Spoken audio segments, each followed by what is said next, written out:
Welcome to Small Business Celebration. We're continuing our series in small business sustainability. And our guest this week, well, if you've ever had a French fry from In-N-Out Burger, you've probably have had a product because of our guest. This is Small Business Celebration. Welcome, where we're celebrating small businesses for big breakthroughs. Welcome to Small Business Celebration, where we celebrate the breakthroughs of small business so that you can too. And our guest this week is Jason Davenport, the founder of Allied Potato. Welcome to Small Business Celebration. Thank you, Michael. Appreciate the invitation to be here. I'm looking forward to talking to you today about my business. For visionaries who don't know who are you and what is it that you do? I'm Jason Davenport. I'm the founder of Allied Potato. I started Allied Potato in 2007. Mostly as a marketing company to market potatoes to sell to overseas customers that I had in mostly Asia and Central America. Right now, we got into farming, so we started farming back in 2009, a couple years later. And we've been farming for, it's been almost 15 years now. So now we farm in California, in Oregon, Washington, Colorado, and Idaho. We've also had farming operations in Morocco as well. If you've ever been to In-N-Out Burger, you've probably had an Allied Potato.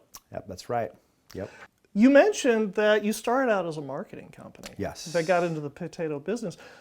Why? Well, first of all, are you from Bakersfield? No, I grew up on a farm in Idaho. Okay. So in western Idaho, Right. A small town in the Boise Valley called Melba. Okay. And I know where that is. Yeah, it's a very small town. We had maybe, my graduating class in high school was a little over 60 people. 60. 60. Wow. Very small. Okay. So, but I'm a fifth generation farmer from Idaho. I grew up on a farm there. My dad was a farmer. His dad, my mom's family were all farmers. Anyways, I grew up on the farm there, and I actually didn't want to farm. I hated the idea of farming. And you wanted to travel the world instead. I did. I always wanted to travel. I mean, because I can imagine, from a small town, graduating class of 60, Yeah. you're like, I don't care where I go, as long as it's not here. Yeah, absolutely. Yeah, no, I mean, I hadn't traveled much even up to my senior year of high school. Like I'd been out of Idaho once to California. My parents were divorced, and my dad lived in California at the time. So no, I'd only been down to visit California, and then when my dad eventually came back to Idaho to start farming again, that's when I moved in with him, and I was in about 6th grade at the time. So. Right. And at one point when you came down with your father to live with your father, you went to work for your uncle here in Bakersfield.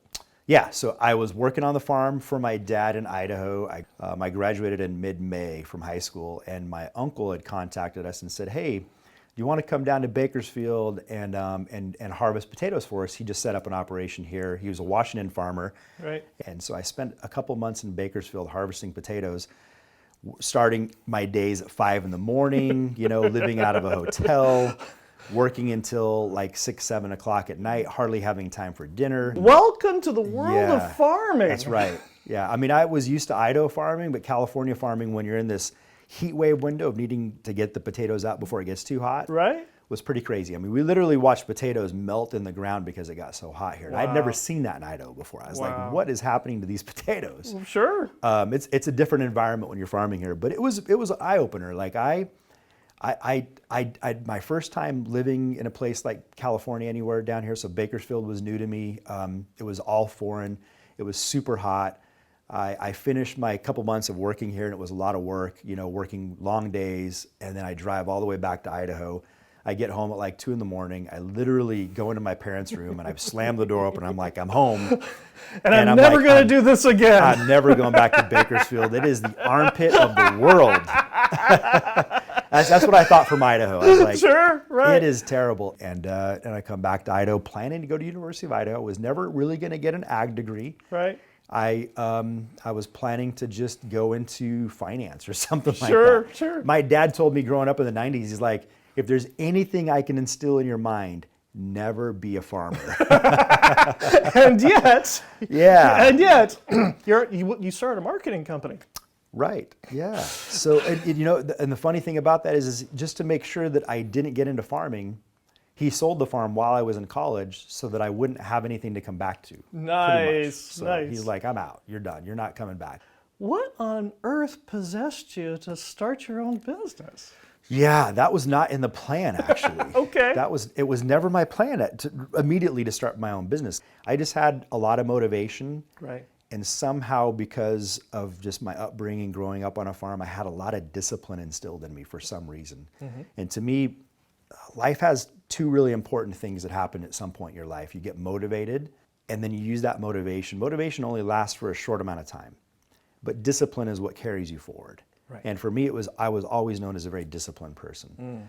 And so I think I had, people saw that in me. And so I had job offers, I had opportunities. I knew that I had opportunities in the corporate world or in the business world to do a lot of different things. And so I was looking for those opportunities, but at the same time, that same uncle Right. that I worked with in Bakersfield that had us come down there my senior year and harvest potatoes, he kind of really wanted me to work with him, and I just didn't really want to. After the Bakersfield experience, it wasn't Sure. a great experience, but we did end up starting a business together. Even though I founded Allied Potato as a company, it was with my uncle as a partner in the company. So we started it as a marketing company together, and that was in 2007, and I was 29 years old at the time.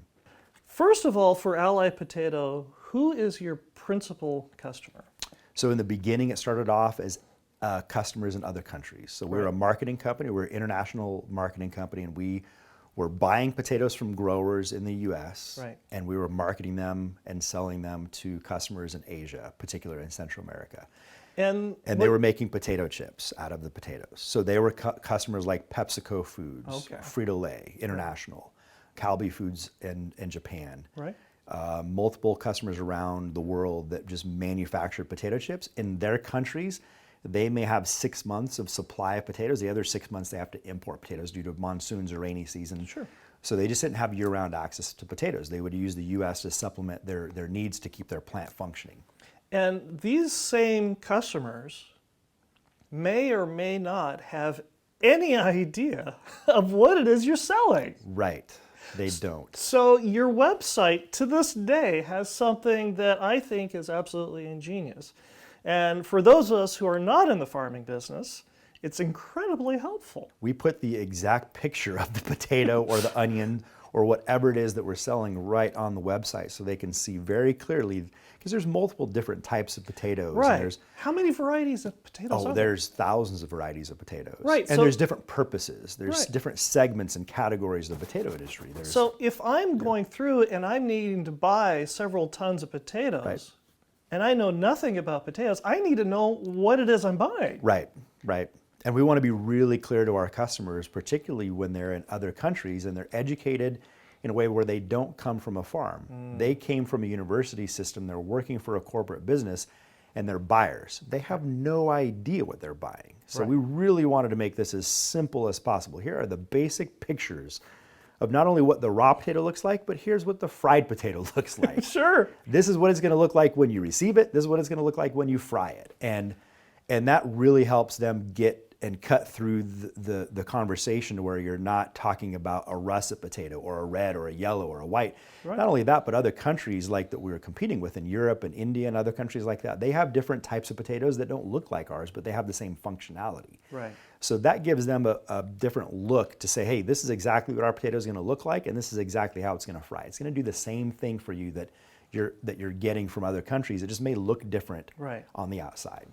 For visionaries who aren't familiar with Allied Potato, how many states do you have fields in? So we farm right now in California, Okay. in Oregon, Washington, Colorado, and Idaho, and we also have had farming operations in Morocco, Northern Africa as well. How many full-time employees do you have? We have about 200 full-time employees. And how much of your product is exported outside of the U.S.? Probably about 30% of the potatoes we grow are exported. Really? Yeah. So 70% are domestic North America. Yep. So, and Visionaries, we're gonna talk more about how all that came to pass in the next segment because the conversation with his uncle was a blessing and a curse. So you Yeah. definitely don't want to miss this when we talk about it. And for Visionaries who want to learn more about Allied Potato and what it is that you can offer them, how do they get in touch with you? Well, the best way is through email. Right? jason@alliedpotato.com. I live and die out of my email. Right. I'm on LinkedIn. Just look up Jason Davenport, Bakersfield, California, and I'm there. I usually interact with people through LinkedIn as well, or my phone here at the office, or a cell phone, 661-858-3797. You can call me anytime, shoot me a text. I'm pretty open. I like to talk about this kind of stuff. I think it's fun. And if you enjoy Small Business Celebration, go ahead and like, subscribe, and notify. And when we come back, we're going to talk about what do you do when you have a family member who is actively trying to put you out of business? When we come right back. The winter season is rapidly approaching, but are the tires on your car or truck ready for wet weather? Bakersfield's best tire store, Claru Tire, has been serving families like yours for 80 years and installs and services the tires your family depends on when the wet weather comes. Give Claru Tire a call at 661-324-6069 and ask them about what tire works best for you and your budget. Call Claru Tire at 661-324-6069 or visit them at 530 East 21st Street in Bakersfield or at clarutire.com today. The wet winter weather is rapidly approaching. Call Claru Tire at 661-324-6069 today. I'm here with Jason Davenport, the founder of Allied Potato, and our visionary question comes from Kirpal, who asked, my brother and I are growing our business and we have a family member who is actively trying to stop our business from growing. How do you deal with this? Well, and you've got personal experience with this. I do. As a matter of fact, when I founded Allied Potato with a family member, that family member actively tried to sabotage my business, honestly, from the beginning. Wow. Why? Yeah. Because you're family. Why would he do that? You know, that's the million-dollar question. You try to ask those questions. You try to ascertain, you know, what's the reason. You only come up with your own theories of why that may have happened. I was young at the time. I was only 29 when I started the company. I refused to go work for that family member. So I didn't want to work for them. And they preferred me to work for them. And my theory is that they preferred me to fail in the business so that I would have no choice but to then have to come work for them. So they just created obstacles in the business that made it almost impossible to succeed. As a matter of fact, one of the stories I'll tell you real quick about the beginning formation of that is when we started the company and we needed a little bit of seed money to start the business. Right. That came from my family member. They started sending some money, and essentially he calls me up one day and he's like, hey, if there's even a penny that's not in the right spot, I want you to know I'm going to send my attorneys down there and my accountants, and if I find anything out of place in the books, he's like, I'm going to prosecute, you'll go to prison. And I was like 29 years old, and he's like, you have a fiduciary duty and a due diligence to me as your partner, and I expect you to hold up to your end of the bargain on that. I didn't even know what fiduciary duty and due diligence meant at the time. Fortunately, I kept all of my books from college, and I had a business law book, and I took, you know, a business law class. So I'm looking it up, and I'm, you know, just rereading the book and everything, and I'm just like, wow, this guy is intense. So I learned a lot through the process because, you know, anytime I negotiated a contract with a customer, he wanted to then negotiate it after I'd already established the contract with the customer. And he said, nope, you got to go change this and change that. So I had to go, embarrassingly, rehash contracts with customer, change my prices, work with the growers, and basically tell them that we weren't taking any risk on their products that we're shipping them. There was nothing I could do but to say, I mean, I had to have absolute protection. Then the other thing he would say is that he would just say, well, this is just a job for you, and just like, this isn't going to be anything, you know, anything good for us as a business. And like, it was just terrible. He literally tried to sabotage it from the beginning. And so I just had to fight to make my customers happy, to keep my grower base happy, because I was marketing my growers' crops to sell them overseas, and manage the logistics and the supply chain, holding everything together. And it was just, every day was a battle. Anytime he would call on the phone, I would just look at it and just go, what am I going to battle with today? And it was a lot of stress, a lot of anxiety. As a matter of fact, I actually thought at one point, if I make it through this, I would literally rather become a garbage man on the other end and just go work a 9-to-5 job. Right. And something as humble as whatever I could do, just, I don't care. I'll pick up people's trash for a living at that point. I just wanted to have a stable, normal life and a stable, normal job. And I didn't want to deal with this anymore. I felt like I had gotten into bed with with someone way more, like it was like a mobster almost. I felt like as a New Jersey or New York, dealing with like the mob or something like that. And not in a real way, but like literally as a family member, but still it felt pretty painful that this was being, exacerbated on a 29-year-old who didn't have any experience in business. But I learned a lot. And it was like a master's degree in business because I had to learn. I dumped myself into books, into reading, into contract law, into like learning everything and like making sure that by the time we got through, we actually made money. I paid him back any loans that we had of the business plus interest. We agreed to part ways. And the last remaining words that he told to me as I left and we parted ways in the business, we tried to, amicably separate and everything. But he basically said, well, when you fail, I might have a job for you. And I was like, wow, okay, so don't fail. In my mind, I'm like, do not fail because I'm not going back to this guy for a job. So, but that's basically what he said is he was essentially rooting for me to fail from that point forward. As a matter of fact, he even actively tried at that point once we broke off and I had the business myself, and then I partnered up with a local Bakersfield partner on the business. Who is? Brian Kirschman, Right. with Kirschman Farms. Him and I were good friends, and he was a great support system for me through that whole process. Whenever I would have a bad call with my uncle, I would call Brian and explain it to him, and he was a good sounding board, and we established a really good relationship, which we already had prior to that, but he helped me get through that for the most part, as well as other family members and stuff, but Brian was pretty instrumental. And then we partnered up in the end. Essentially, after my uncle and I left the business, I was like, what am I gonna do? Do I keep this on my own and just try to make it work by myself? But I saw the value in having a partner, and preferably a partner that thought more like me and was more tailored around what I wanted to do as well. And I saw that in Brian, so we partnered together and came together on Allied Potato. And that's where Kirschman and Allied kind of came together in the beginning. How long were you and your uncle? It was only 1 year of business, and it was the worst year of my entire life. It was the best and worst year. Right. I learned the most lessons in a very short amount of time, but it was also painfully just anxiety ridden. I was stressed, I didn't sleep, I had to like find, during my days I would work really hard, and at nights I would just dive into different books of just like not educational books, but more like fantasy novels or something, because I had to get my mind off of work. Like I was living two different lives. At night, I was like with my family and trying to get work off the brain, but I couldn't because in an international business, my customers were emailing me at night. They would call me. I'd have conference calls. Right. It never really went away, but I had to have at least some moments during the day that I could just focus on something besides work. And that's when I just jump into a book and I would read for an hour or something. That was my peaceful moment to just clear my head and think about something else. And that was what I enjoyed. That helped me get through it a lot as well.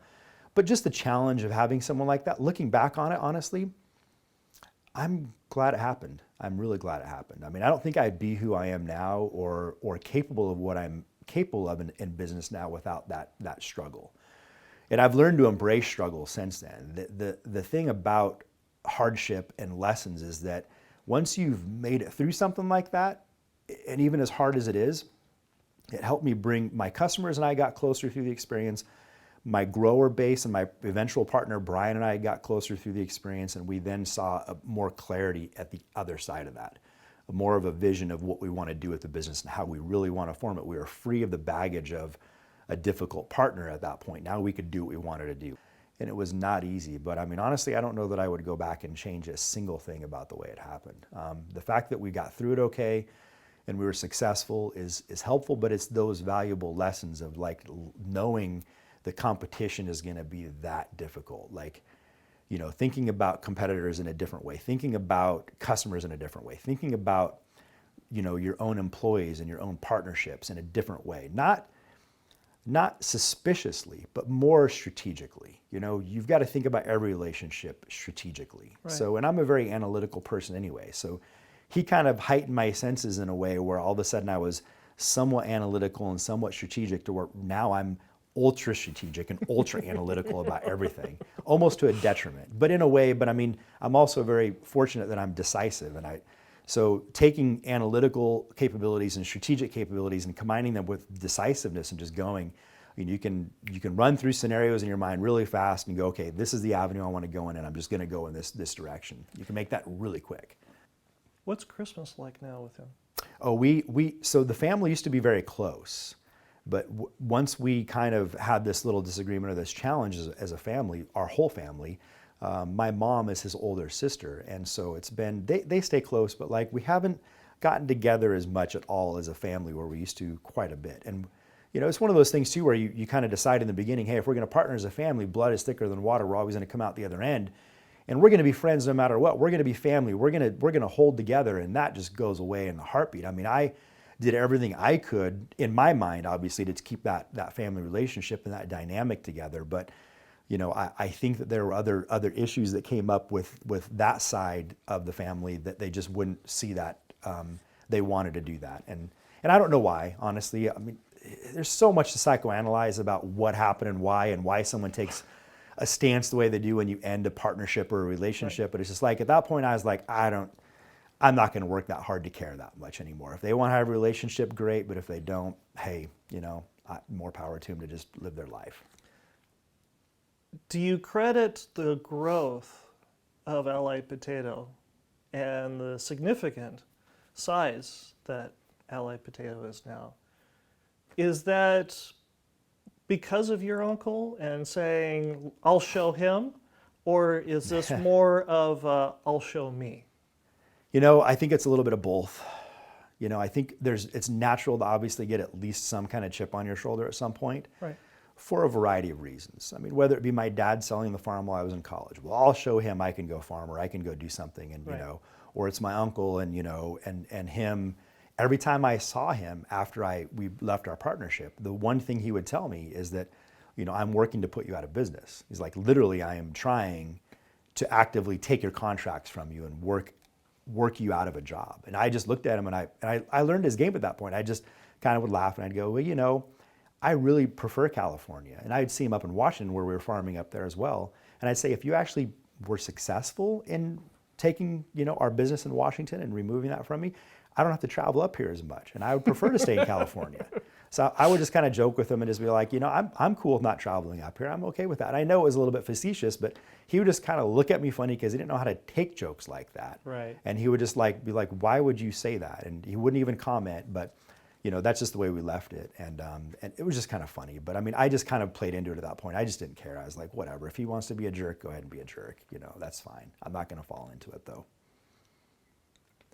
When we come back, we're going to talk about changing the way you ask your suppliers to do things so that you can help benefit your customers.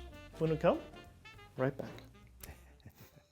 One of the questions I often get asked off camera is, Michael, where do you get all these really great questions that you have your guests answer on Small Business Celebration? And where it comes from is because of visionaries just like you who reach out to us on our social media platforms like LinkedIn, Facebook, and Instagram. They direct message me, they send me the question, and sometimes those questions end up here on Small Business Celebration. So if you've got a question, you've got a thought, something you'd like to get answered by one of our guests here on Small Business Celebration, reach out to us on LinkedIn, Facebook, and Instagram today. I'm here with Jason Davenport, the founder of Allied Potato, and our visionary question comes from Debbie, who asks, we have an opportunity with an existing client to significantly grow our business, but we have to change the way our suppliers create their products in order for us to fill this new order. What did you do to work with your suppliers to make the change without having to charge a lot more to do so?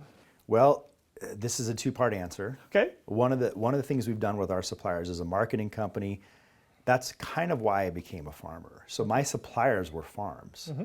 So my background was in farming. Right. So I actually went from marketing potatoes to actually going back and acquiring the farms. That way I could determine what the supply needed to look like on the supply side. Okay. Now that's not an easy thing to do, to just go back and acquire your suppliers. That's not necessarily what I'm recommending to do. Right. But it's what we did, as a matter of fact, because I needed to maintain quality. Mm-hmm. I needed to ship the right product to my customers that were demanding the right stuff. And the farms needed the right expertise to produce the products the right way. And we had the expertise to actually show them that, or I did. And so I did on the farms, and I went in and I changed the way the farms did everything so that we could export our potatoes overseas. What was the reaction from the farmers?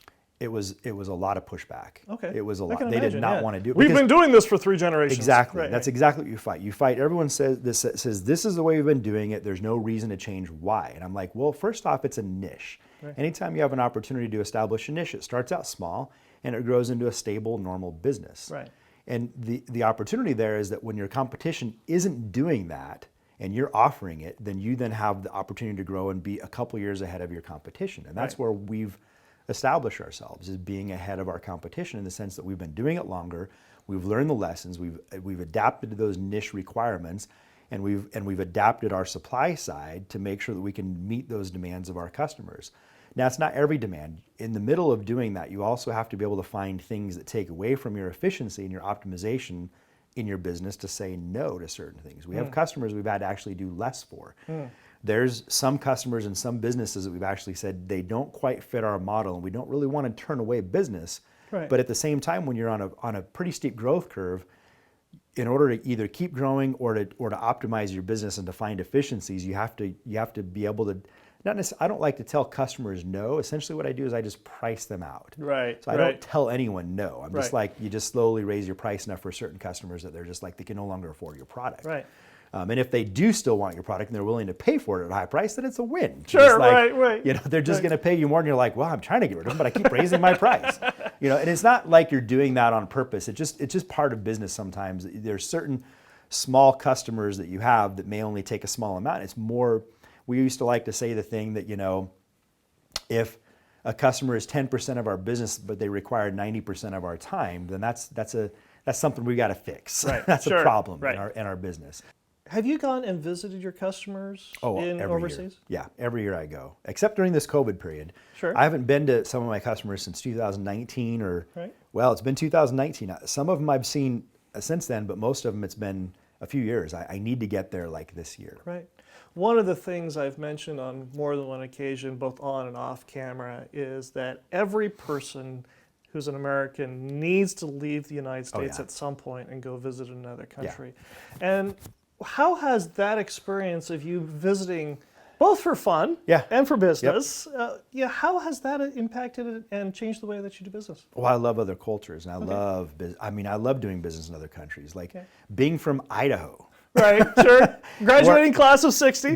Yeah, I literally had I had very little experience with other cultures and other areas. I mean, I knew I had where our ancestors and our roots kind of came from for the most part. But I mean, you know, when you travel to Japan or to Thailand or to Indonesia or to Europe or to Northern Africa or the Middle East or, you know, China or, you know, Korea or any of that kind of stuff, it just there's so many things that you see that you had no idea, you know, how those cultures handle things. And so we ship our potatoes to 30 different countries. Right. I've been to a lot of different countries around the world, and I have business opportunities to sell more potatoes to different companies and countries all around the world all the time. Whether it's Senegal or Southern Africa or, you know, South Africa or Kenya or something like that, we've always got an opportunity to go to a new country and to have a new experience.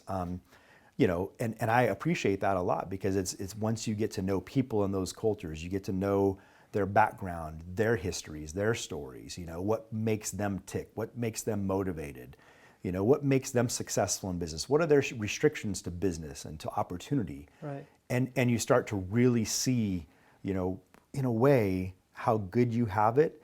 As hard as it was for that 1 year Right. that I had to go through, it's nothing in comparison to what other people have to go through in other countries, period. It's just that you gain an appreciation for like, wow, I'm a baby. I mean, like literally. Right. I had 1 year of difficulty and I'm like, you know. And you're crying And about I'm it. like, yeah, that was my rough life. And this was, you know, my American viewpoint of like, you know, this was so hard, you know, why does anyone have to go through this? It's like, that's business. You know, most people in other countries, they would be like, that's a piece of cake. Are you kidding me? I had that for breakfast. Yeah, right. We call it Tuesday. Yeah, exactly. And it's just like, you know, you start putting things in perspective like that and you really realize, okay, never mind. I mean, then you look for those challenges. You look for the things that actually are harder because you know it's going to make you better. Because if other people can do it in other countries with way less capabilities and resources, then you definitely know you can as well. And it motivates you. It makes you go, you know what?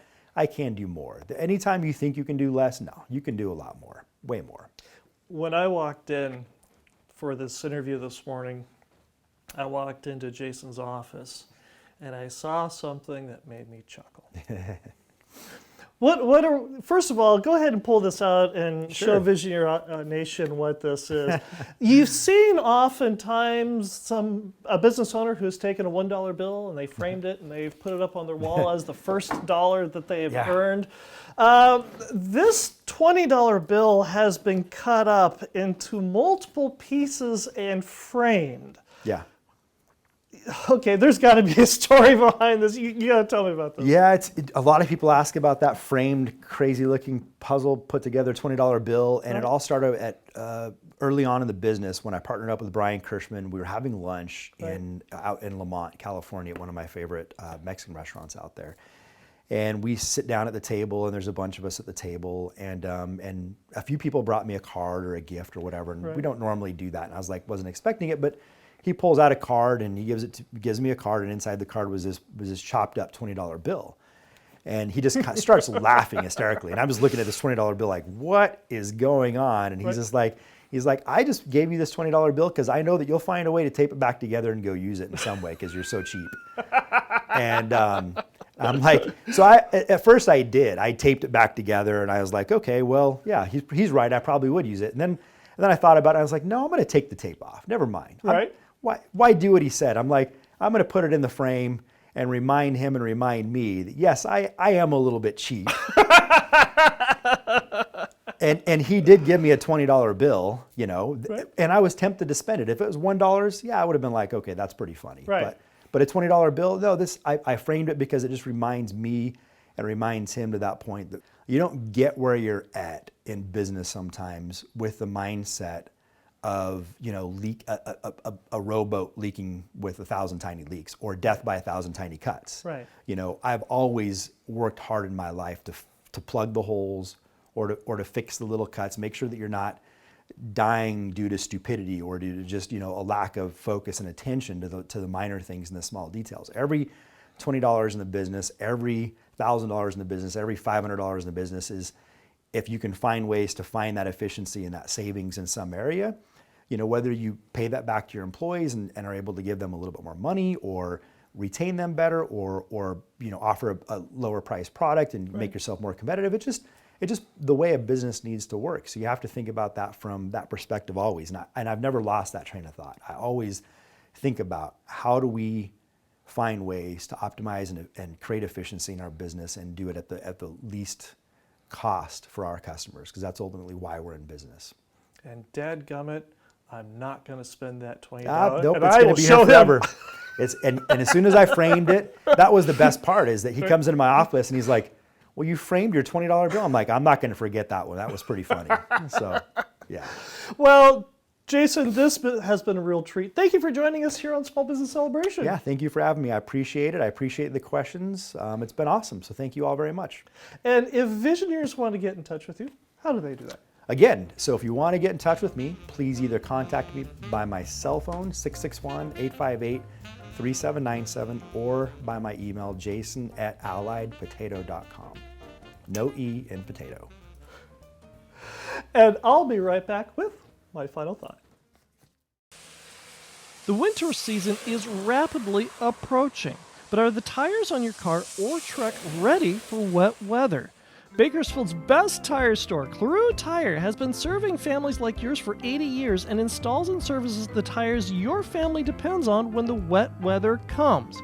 Give Cleroux Tire a call at 661-324-6069 and ask them about what tire works best for you and your budget.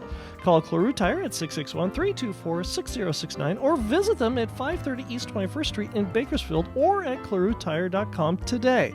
The wet winter weather is rapidly approaching. Call Cleroux Tire at 661-324-6069 today. The vegetables of your labor. Some of you Visioneers may know that I grew up in Ridgecrest, California. It's in the Mojave Desert, and we don't grow a lot of things there in the high desert. We grow creosote bushes and sagebrush and occasionally alfalfa. So me living here in the San Joaquin Valley when it comes to agriculture is a new experience. I'm constantly learning new things. And when I had this conversation with Jason Davenport, and he took me out to one of his fields to film that's just about ready to be harvested for potatoes, I was a little concerned. I mean, everything looked dead. This does not look like something that's ripe for harvest. And Jason was very patient with me, and he explained to me that the way the potato works is that it goes ahead, when it grows, it gives this big, green, bushy, leafy bush.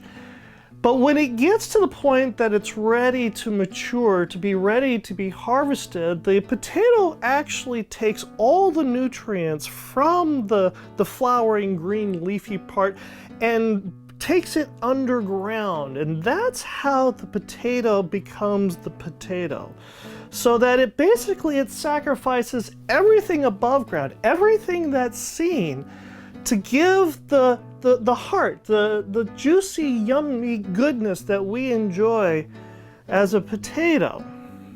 Now, I got to thinking, well, the analogy of this one's a piece of cake. We go through and we work really hard, and what people see on the surface is one thing, but when we get down to the nuts and bolts, the reality is it's what's underground, it's what's unseen, it's where all the energy and the nutrients get stored in our business. But we forget about something else that's vitally important, because what's also happening underground is the potato is preparing and launching the future.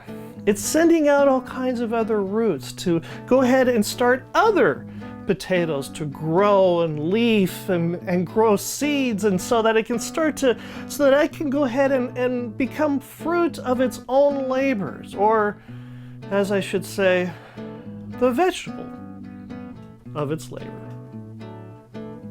I hope you enjoyed our conversation this week with Jason Davenport, the founder of Allied Potato, and I hope you learned something that you can use today to grow a strong and profitable business, and we'll see you here again while we celebrate another small business making a big breakthrough. By the way, why did the potato cross the road? Why did the potato cross the road? That's a really good question. Because he saw the fork up ahead. Oh, saw the fork. That's hilarious. I haven't heard that one yet. That's a good one. That's funny. Let's see. What happens when you put an elephant and a load of potatoes together?